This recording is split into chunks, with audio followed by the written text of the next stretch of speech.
Paul and Jess have come to this hotel room for a bit of privacy. They need to set up and test their equipment before they can put their next high-tech scam into action. With just a standard laptop and a wireless network card, they'll be examining the most anonymous and audacious way hustlers can steal our most valuable information: our credit card details.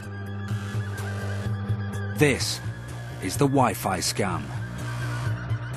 The Wi-Fi hustle is one that's fast growing in this country, unfortunately. The basic scam is a hustler can hijack a network and make it seem as if it's a different network. So, for example, you have a cafe that's offering a Wi-Fi service.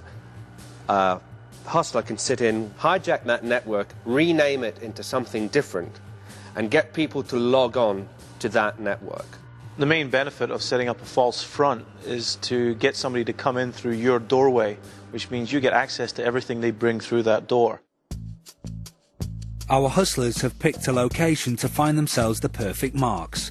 It's a travel hotel, and we've set up our hidden cameras in the lobby. Paul grabs a seat and sets up his computer. He has switched on his laptop and is now receiving internet signals from the hotel's network.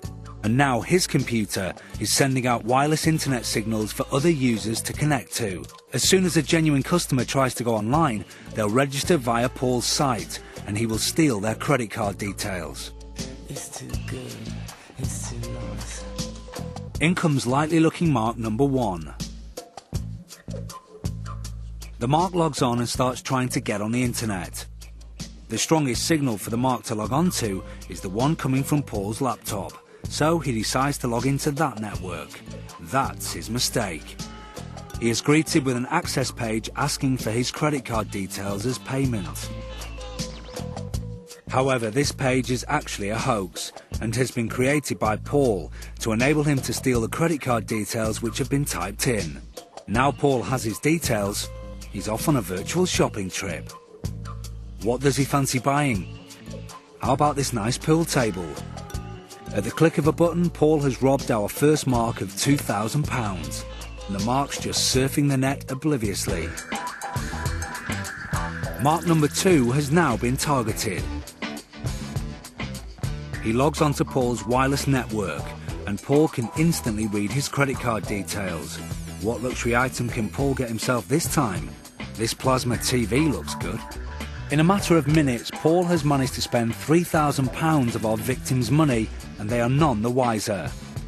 With the lobby filling up with more potential marks, Paul could steal, surf and spend for as long as his heart desires. It seems like such an easy scam to become a victim of, but how can it be avoided? The simplest thing, the most important thing to remember is find out about what you're going to connect to. If you're in a hotel, all you do is you go and ask at the hotel, do you have an access point? How do I know this is your access point? And then when you connect to it, you make sure it does look like the hotel's access point. Personally, I go and find a fixed network point and plug into it. Or, if I was very, very certain that it was safe, because I'd spoken to hotel staff, then I would use it. But I always be very careful. Vary the level of paranoia according to what you're going to do.